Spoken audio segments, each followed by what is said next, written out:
Thank you.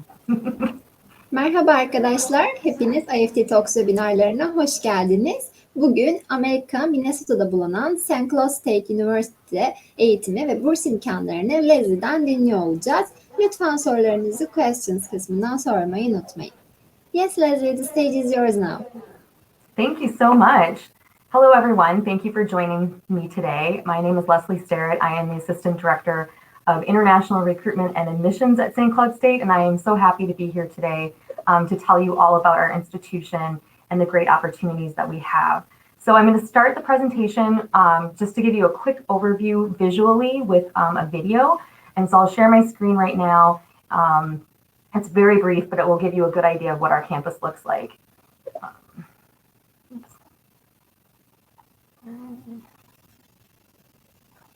Okay.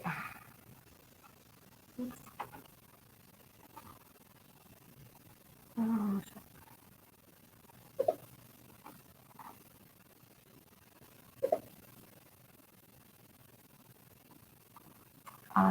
the screen sharing doesn't seem to work right now. Can you authorize it? We cannot do anything from here, Leslie. Could you please try again?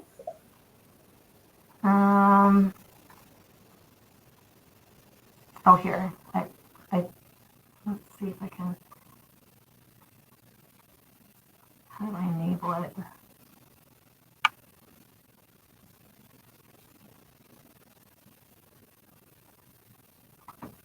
It says I don't know what I hit. It's just not. It's saying not enabled. 2 seconds ago it was working. Enable screen sharing. Let me.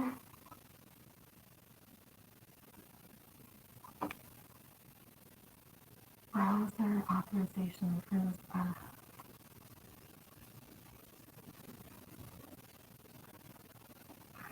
Oh, here, maybe this will work.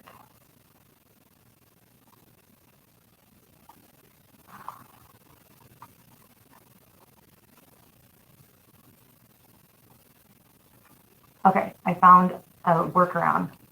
Thank you very much for your patience. Good grief.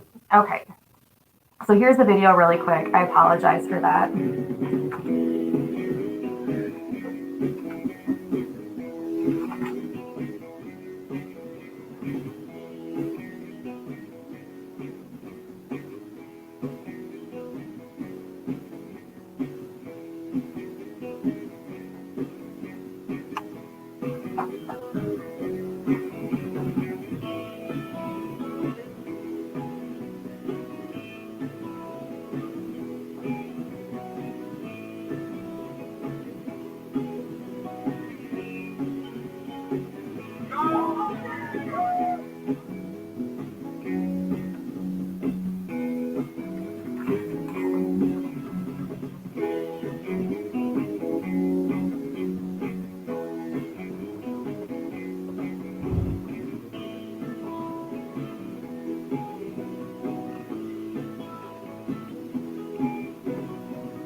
Okay, so now switching to the presentation itself. Oops. Okay, so starting out, St. Cloud State University, we are located in the state of Minnesota. So Minnesota, as you can see, is located in the center of the United States. We are considered a great place to live. The cost of living is quite low. The St. Cloud State University was founded in 1869. We are a public four-year institution. We are located in the state of Minnesota, like I said before. St. Cloud State is roughly an hour from our international airport. And we are home to 19 Fortune 500 companies, which is the second highest number per capita in the United States.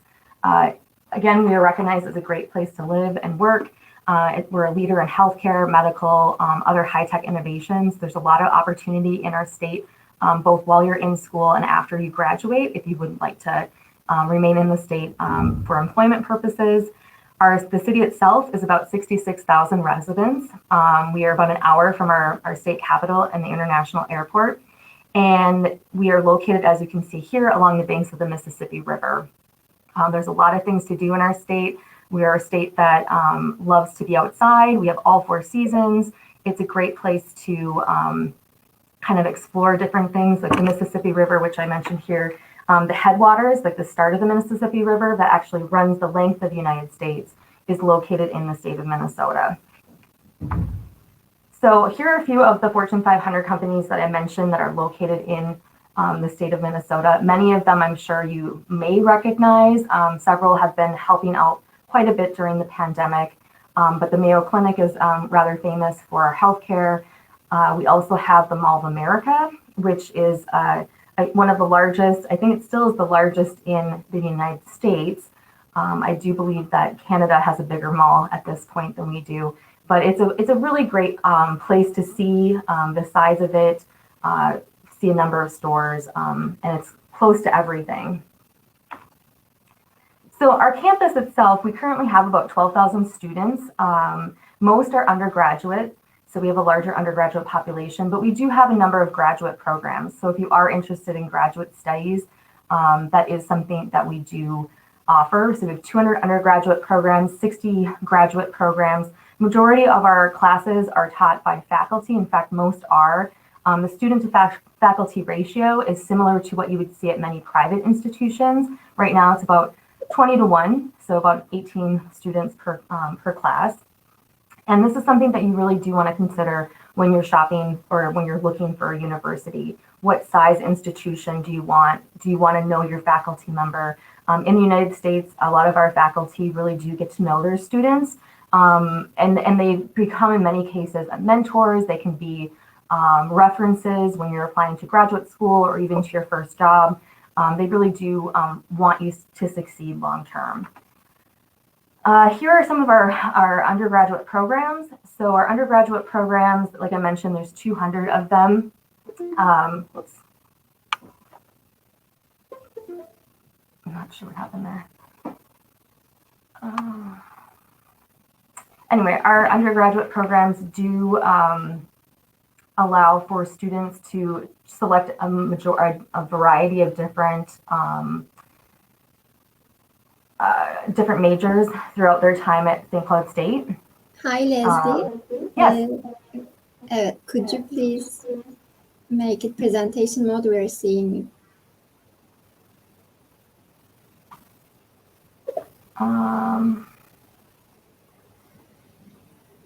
How would I get to that mode?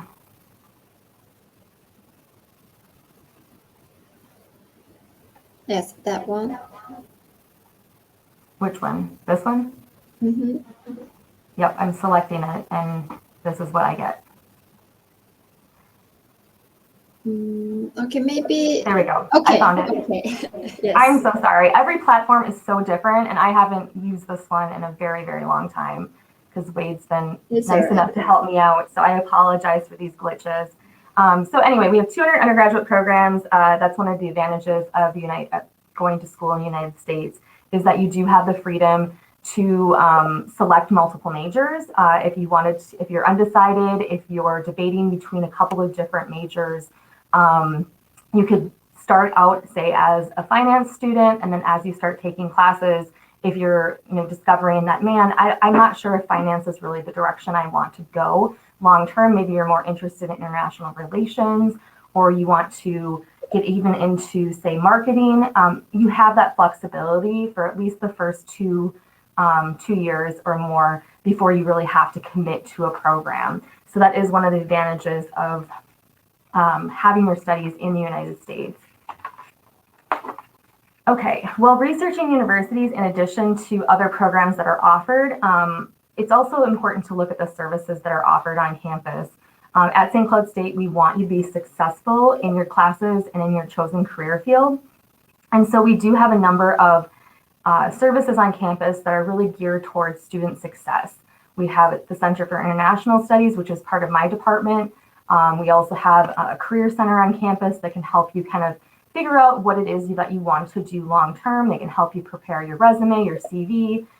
We do a number of job fairs throughout the year where they're also bringing in employers that do participate in things like CPT and OPT, which are both work authorization classifications that you can apply for as part of the F1 visa. And we do have academic support, and there is a bunch of health and wellness things on our campus, including our sports facilities, our student health services is right here on campus, along with even counseling and other, psychological type services. On our campus, we do have a very diverse and welcoming community. We currently have over 1,200 international students from 90 countries. We do a number of events throughout the year that really celebrate this diversity. And we also have, it's almost every weekend, we have something called a cultural night.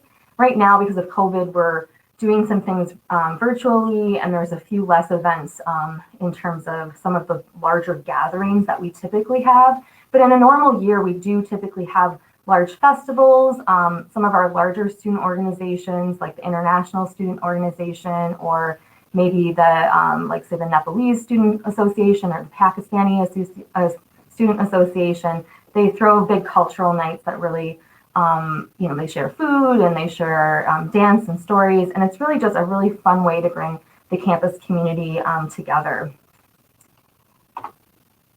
We have over 250 clubs and organizations on campus. There really is something for everyone. So if you're interested in art, if you're interested in music, if you like to dance, there's something for you to really get involved with on campus. We do have free access to concerts and theaters. The theater that we have on campus, we have a large art department in terms of the plays and other instrumental performances that happen throughout the year. And all of those events are free to students with your campus card. On campus, there's things like a bowling alley, pool tables, and other events or social areas that you can congregate and, meet new people. And it's just there's always something to do on campus. So even if you're, really engrossed in your studies, we do encourage students to take some time to get involved on campus. Maybe it's student government, maybe it's through our arts and culture board. There's a lot of great opportunities. Athletic events are also something that are free. We have a number of men's and women's athletic events that are available. Many of them are free to all students, especially if it's a home game, and that too is with your card. We're best known for probably our men's hockey team, which is pictured here in the photo. Our men's hockey team is Division I, and so we do get a lot of national attention because a lot of times our team proceeds on to the higher levels of tournament play, and so we're oftentimes playing schools on the East Coast in many cases, and it's a really fun thing to witness. On campus, we have a number of resident hall options. One of the advantages of living on campus, which is encouraged your first year, it's encouraged of all students, international and domestic. However, for international students, we are trying to be as flexible as possible. So I know that some students, if you have a relative that goes to campus here, or if you have, say, a cousin or a friend or family member, that is a possibility for you to live off campus. But on campus, some of the advantages are it's free Wi-Fi, there's free laundry, there's cooking facilities on every dorm floor. Within the campus grounds, we have a number of different food options and coffee shops and things that you can use as part of your meal plan. There's free access to the city bus that is in town, and the city bus can take you to various restaurants, to the mall that's in town, to Target and some other stores of that nature. Okay, so another thing that is something that you want to think about when you're applying to universities is it's important to think about what you want to accomplish after you've completed your studies. what does it look like in terms of your first job, in terms of getting that first job. So you really do want to look for an opportunity that provides you with opportunities for internships, for research opportunities, and also for employment after graduation. Our job placement rate at St. Cloud State right now is 97%. And this is inclusive of all of our students. It's not just our domestic students, but our students are sought after. They're really quite in high demand. A lot of the companies that I mentioned earlier are well aware of our university. They're aware of many of our programs. Some of our faculty have also formed partnerships with some of those businesses in terms of internship opportunities, and even just in terms of getting to know some of the hiring managers, in terms of saying that, like, here's our program, the students that we graduate from this program, maybe it's engineering, maybe it's computer science, they're top notch. They follow all these different accreditations in terms of like all of our programs within our engineering school are ABET accredited, which is one of the highest engineering standards that we have in the United States. And so they make this aware to employers so that when they see an application for employment come across their desk, the employer knows that this student is the person that they need to fill that vacancy.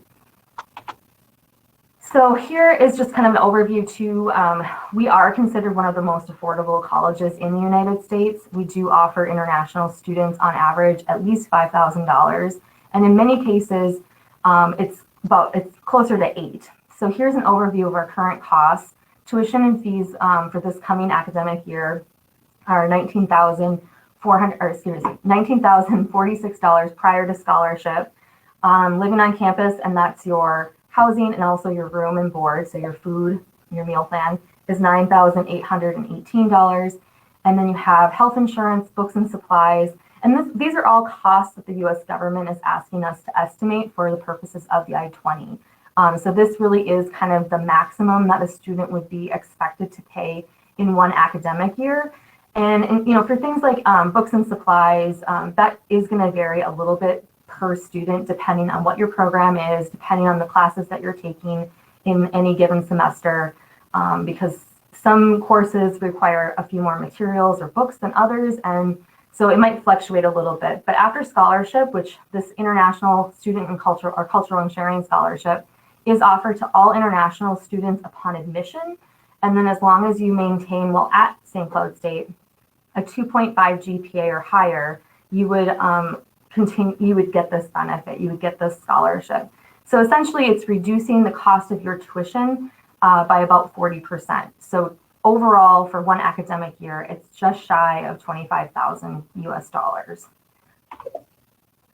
If you are interested in graduate, I'll just kind of give you a quick overview, this is undergraduate yet. So the difference between public and private when you are looking at institutions, in our state, and this is the case in many of the U.S. States as well, is that we have three different funding models. There's public, that's considered land grant, meaning the university gets some public funding from the state of Minnesota, in our case, but they also get additional funding through other sources. And then private means all of their funding is coming from student tuition. And then St. Cloud State is a public university, so all of our funding, or the majority of our funding, is coming through the state of Minnesota. So when you're looking, and my point to that was, when you're looking at tuition and you're comparing a public and a private, a lot of times students see the public price and think that because it's so much less than the private, that the quality of the institution isn't as great, but that isn't the case. The Academic and Cultural Sharing Scholarship is what I mentioned earlier. This is our scholarship, our main scholarship for international students, and it is something that we've been doing for over 25 years. It's something that a lot of our students have benefited from. It's something that you continue to get every single year as long as you maintain that GPA of 2.5. And it's a huge benefit because it really does save you quite a bit of money over the course of a 4-year degree. So our application process is also pretty simple. We have our application online. There's no application fee. If you're coming directly from high school, we need to see your high school transcripts, any national examinations you've taken. If you've done like O-level or A-level, we'd have to see those results. If you have taken the O-level or A-level, we would not require English proficiency. However, if you haven't taken the Cambridge examination series, you would submit either a TOEFL, an IELTS, a Duolingo. Our scores are listed there. So TOEFL is 61 or higher, IELTS is 5.5 or higher, Duolingo is 90 or higher. And then the last piece is providing financial documentation to showcase that you can cover the expenses incurred in 1 year. And for students that are coming from a university, we would need to see your university transcripts. From university, we were looking for a minimum of a 2.0 GPA or higher. It typically is higher, but that's the minimum that we'll consider. For students coming directly from high school, you would need to have a 2.5 GPA or higher. And then the last slide is really just providing you with some contact information.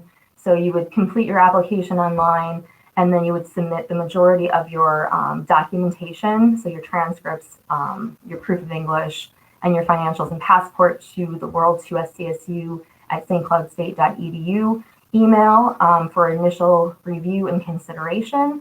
And then if you were offered admission, you would then need to submit your original transcripts and documentation. And a lot of times we allow students to bring those documents with them to campus. So if you want to have your documentation back, we are happy to give it right back to you, but for accreditation purposes, we do verify that we've seen original documents in person. So I will switch this over to our question and answer period, and we will go from there. Okay, lots of questions, wow. Okay, do you have scholarships? I did answer this. We do have scholarships. It's the main scholarship that I mentioned. It's the Academic and Cultural Sharing Scholarship. We do have certificate programs at the graduate level, but yeah, I'll skip that question. So, do international students build their career in the United States after graduation generally? Yes. So through one of the things with the F1 visa is it does have a provision that allows all students with the F1 visa to apply for something called CPT, which is the internship authorization that would allow you to work essentially off campus. In some cases, you could also do an internship on campus, but that would allow you authorization to work and build your experience that way. Then there's something called OPT, which is the work authorization that provides students 1 year after they've graduated to look for a job in the United States. It does not have to be in the state of Minnesota. It could be anywhere in the United States that you could have that job, the opportunity within your career field. You have 1 year to gain some experience and then either return home at that point, or you could then try to apply for, say, H-1B, which is the formal employment visa type that we have in the United States. If you happen to be in a STEM major, so anything in science, technology, engineering, or math, you would also qualify through OPT for a STEM extension. And if you are granted the STEM extension, you would have an additional 1 year of work authorization in most cases. So you could have a combined total between regular OPT and then the STEM extension of 2 years. How long can we stay after graduation? Generally speaking, unless you have OPT authorization, you would need to return home rather quickly after graduation, usually within a few weeks. Let's see here. Do you have partner companies that provide internships and jobs for students? Again, some of our departments have arrangements with companies, like they're familiar with it. There isn't like any guaranteed pathway. It's not like, oh, if you're an engineering student, you're going to have a guaranteed internship at, say, Cargill or something. So no in that case, but there are a number of our programs that have companies that do hire our students. Let's see, can we get a conditional acceptance? Yes, so we do have an intensive English center on our campus. This would allow both undergraduate students and those seeking graduate admission the opportunity to start in the Intensive English Center prior to starting their degree program. So if you do need additional English, you could enroll in our Intensive English Center and then matriculate and transfer essentially to your degree program after you finish either level 4 for undergraduate students or level 5 for graduate students. We do not have a doctoral program in electrical engineering. Right now we have 3 doctoral programs on our campus. 2 are higher ed related. So one's a educational leadership doctoral program. The other one's higher ed administration. And then we just added a psychology doctorate program. If you are interested in electrical engineering, within our state, I would probably try the University of Minnesota, Twin Cities. They are the largest institution in Minnesota, and they typically have a lot of doctoral programs. Next we have, how long is the application process after providing necessary documents? Is there any flexibility about application deadlines this year? Yes and no. So the application process right now, spring applications, I am accepting through November 1st. However, we're going to try and hold pretty true to that deadline. In non-COVID years, we would accept applications well past November 1st, and then we would kind of recommend different terms, like we'd recommend, say, fall semester or summer session or something like that, if it was getting too late in terms of the visa. Because of COVID, even if I gave you, even if I accepted you, say, on the deadline on November 1st, I'm not sure if you'll get a visa. I don't know if that's going to be enough time. And so I think the further we get into November, the more questionable it's going to get, seeing the patterns that I'm seeing so far in terms of just visa availability. So I think this year we probably will hold pretty true to our deadline. Yes, a student can transfer from Turkish university in midterm. So for our institution, we have 2 intakes primarily per year. We have fall semester and fall semester and spring semester. Fall semester starts in August, spring semester starts in January. So if you decide to leave your Turkish university in the middle of their term, you can certainly do that, but you'd still be starting at our institution either in August or in January. Okay. Can you talk about accommodations in your university and in the city? Visa politics, and I finished environmental engineering. Is there a master's relevant? So in our university we have a lot of dorms and different housing options on campus, but we're also, I think a lot of people would say about university cities is we're a university town. So within, I would say, a 4 or 5 block radius of campus, there's a lot of different houses that have apartments. There's a lot of different duplexes or apartments that are available for rent as well. So I don't think that's going to be an issue. Visa politics, I think that things are, in terms of visa approval, I think things are dramatically different than they were a year or 2 ago with the different administration, with the change of administrations. However, the biggest challenge for most students right now is just the lack of visa appointments. There's so many students all trying to come right now at the same time, because there's we have a number of students that were admitted, say, fall of 2020, that are, in some cases have deferred now a couple of times, that are still trying to get here. So I think that you're going to see that's the biggest challenge, is really just getting a visa slot. And so the earlier you can make a decision on where you're going, the earlier you can pay that SEVIS fee, the sooner you can book your visa appointment. That is plan ahead is the best advice I can give you. We do accept the SAT in place of the TOEFL or IELTS. It is not required for our application. So I know some institutions that are a little bit more maybe famous is the best way to put them. Some of the Ivy Leagues, some of the schools that are really well known internationally, they do still require the SAT in most cases. Our institution does not require an SAT for admission. However, I can use that test to fulfill that English proficiency requirement. So if you've taken that test because you've applied to another institution that requires it, you do not have to take a TOEFL or an IELTS in addition to the SAT. What kind of social activities are available for international students? This is something I talked briefly about in the presentation. We try to encourage all students, not just international students, student engagement, student involvement on campus. So we do have, like I said, over 250 clubs and organizations on campus that students can join and be a part of.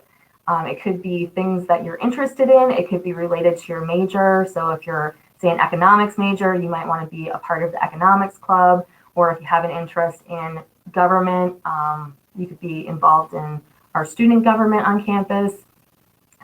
There's also things based on interest. So if you love chess, you can be a member of the chess club or the chess team.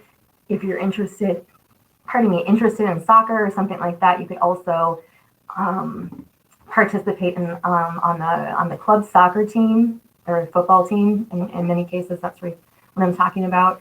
And then we do have on those weekend activities as well, where we have different musical groups coming. We have different performances, like maybe it's a drum circle or a ballet, or it's just our sporting events. Our athletic teams are performing as well. We have those cultural events that I mentioned. So there really is a lot to do. And then just in the community as well, like the St. Cloud community does have a lot going on also that you can participate in. Our campus, our campus is also only an hour from the Twin Cities metro area. So that's where our Minneapolis and St. Paul, our state capital, and Minneapolis is the largest city in Minnesota. They also have a ton of stuff going on all the time. So if there was something that you wanted to, if you wanted to go to a museum, if you wanted to see, a great play, there's all other opportunities less than, it's about an hour away. How is moving job goal guaranteed there? Okay, I think I understand. We do not guarantee employment, if that's what the question is. Yeah, we do not guarantee employment after graduation. However, our career center on campus could certainly help facilitate, help you with your resume. They can help you with preparing for an interview. We do have a number of job fairs throughout the year that are specific in many cases to your major. So I know a couple of weeks ago we had a job fair that was specific to engineering. So it was the COSI, it was the College of Science and Engineering. So everyone in that space, all of the employers were looking for a specific type of student. And then it says talk about assistantship programs. So at the graduate level, if you are seeking a graduate or a master's degree, there is something called a graduate assistantship. And a graduate assistantship is, in many cases, an ability for you to, as a student, to receive a tuition credit as well as a stipend. And this award is basically you're working for a specific department as a graduate student, helping them with a wide variety of tasks. In some cases, the department is doing research and they want your help, help with a research project. And then in other cases, you're being utilized as just an employee essentially within the office. So like I have a graduate assistant and he is helping in many cases answer phones, answer questions, do Zoom calls in some cases, scanning, general office kind of duties as part of his graduate assistantship. So are there any other questions that I can answer?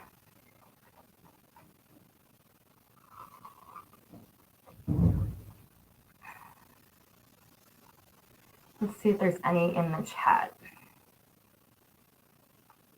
That looks like they're all kind of the same.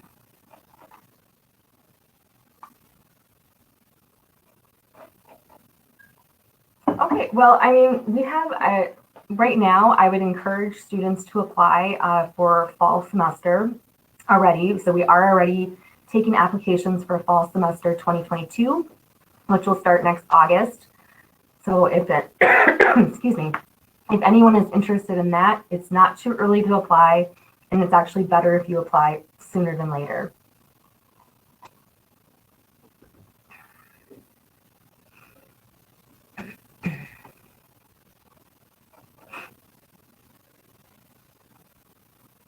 Okay, so, excuse me. Are there any other questions that I can provide to you?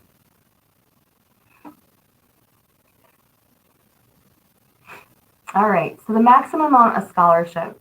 So the maximum amount is about $8,000. It's the Academic and Cultural Sharing Scholarship. And that really is, the important thing to stress there is that if you're a decent student, if you are, you know, if you can maintain a 2.5 while at university, that scholarship is essentially worth almost $30,000 because it'd be over the course of 3 or 4 years. It'd be all 4 years of your schooling while at St. Cloud State. Some of our other programs have some smaller scholarships, but those oftentimes are like a one-time scholarship. So I know like our engineering department has a scholarship specifically for women who are interested in getting into engineering, and that scholarship is maybe $500 or $1,000, but it's like they award one per semester, and then that's it. So if you get it fall semester, you probably won't get it in the future. Can we work part-time either?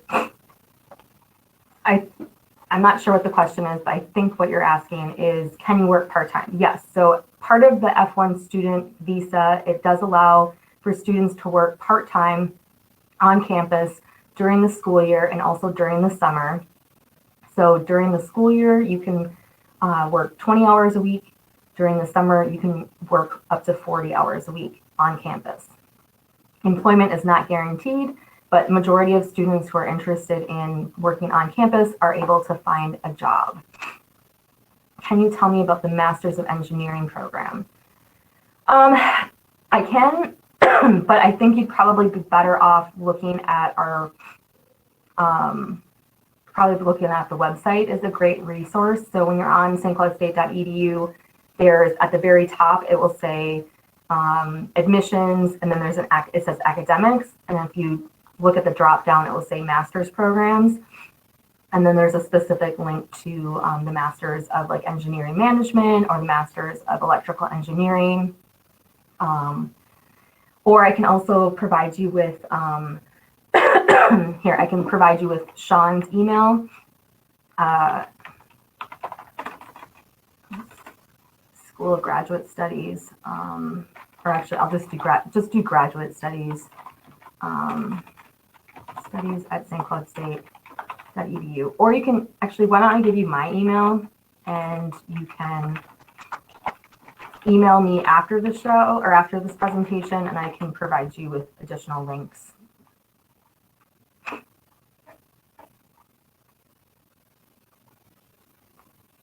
There you go.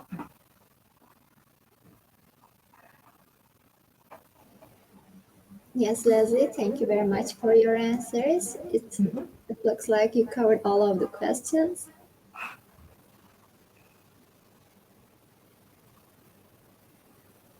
Yep. Also, we have another question regarding the vaccination in the campus, I think.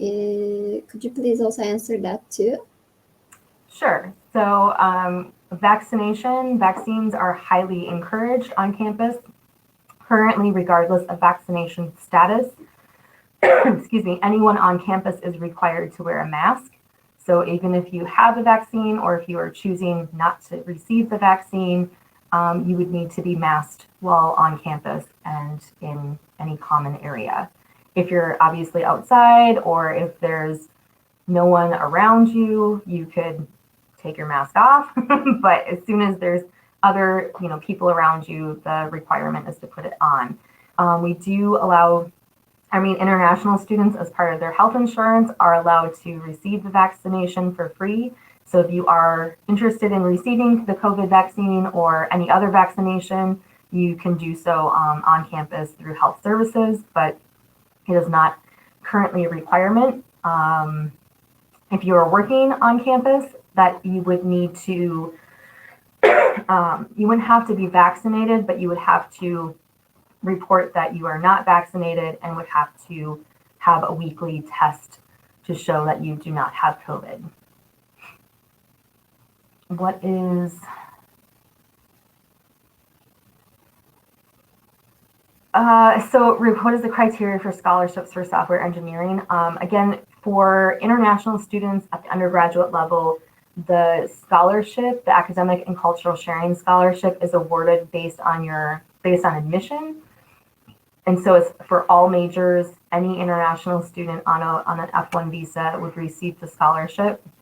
And then as long as you are getting that 2.5 GPA while you're taking classes within your program, you would continue to receive that benefit. So it's really not geared towards just a specific major. It's all undergraduate programs. It also qualifies at the graduate level. The graduate level is, I think it's closer to $4,000 because graduate students aren't required to take as many credits as undergraduate students. And then it says a comment. I think his question about the negativity or the negative PCR test, yes and no. What you're asking, I think, is in reference to the requirement to enter the United States. So yes, you do have to have a negative COVID test to enter the United States, and that is something that most airlines are requiring and also enforcing. So you would have to, definitely plan ahead. So if you're, coming, say, for this coming January term, you would have to, I think it's 72 hours in most cases, or for sure 48 hours before you'd fly, would have to have a negative COVID test. Accommodation facilities in university. I have touched base on this a little bit, but so on our campus, we have a number of, we call them dormitories. They are housing facilities for students. Generally, students share a room with one other student. There is an option for single housing, for your own room if you want your own room. But typically, like most U.S. universities, it's a fairly typical setup where in the room, you have, sometimes there's a sink and a mirror so that you can at least like brush your teeth and do some of your minor prepping in the morning, things like that. But then on every floor, there are shared bathroom and shower facilities. And then many of our dorms are, they're co-gender or co-ed. Is that the best way? They're co-ed, but a lot of times it's by floor. So, you might have women on one floor, the next floor might be men. And then there's other dorms that are, they're set up differently where it's just women, just men. It just depends on the dormitory. But for the most part, all of the facilities have about the same thing where you have a central kind of welcome desk. Then there's some larger common areas where you have like televisions and couches, and there's computer areas so that if students want more quiet time, they can reserve study spaces away from their roommate, away from other distractions maybe on their floor. There's, like I mentioned before, free Wi-Fi. There are on every single floor kitchen facilities. So if you did want to make yourself your own food, your own meals, things of that nature, there's the ability to do that as well. And then we also on campus have our larger dining facilities that would be part of your meal plan that you would have up 3-4 meals a day, however you want to eat. Some students like to eat smaller meals multiple times a day. Others like to just eat once. But it's open for the most part from about 7 in the morning until about, I think, 9 something at night. So there's a wide range of time. And then we also have some other more fast options in the sense that you can just walk into, like, say, our deli type area and get a sandwich and go. You don't have to like sit down and have a meal. For master's, no. So for master's degree, the requirements are slightly higher. The things that I noted in my presentation are very much geared towards undergrad. So if you are interested in a master's degree, in most cases, the IELTS is looking for a 6.5 or higher, and Duolingo, I do not remember off the top of my head, but 90 might be high enough, because I think at the undergraduate level, the minimum is well, that might be the last score. It was 45 or 44 for a long time, but I think Duolingo in the last like 2 years has reformatted their testing matrix. So I think if you had taken the examination 2 years ago, it would have been different, but I can certainly get back to you on that. Are there any additional questions?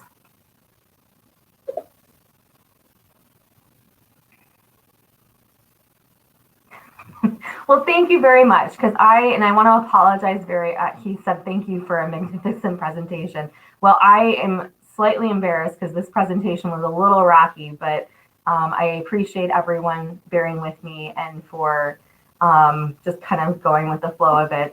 One of the things that COVID has really taught all of us in this profession is that there's a million different platforms, and they all have different buttons, and they all have different ways of laying it out. So in a single day, I'm flipping between like Teams and Google Meets, or I think it's Meets, Google Meets and Zoom, and then there's specialty platforms like this one, which I do like a lot of the functionalities, but sometimes I'm clicking around and I get lost. So I appreciate you all bearing with me as I as I tried to fumble around here.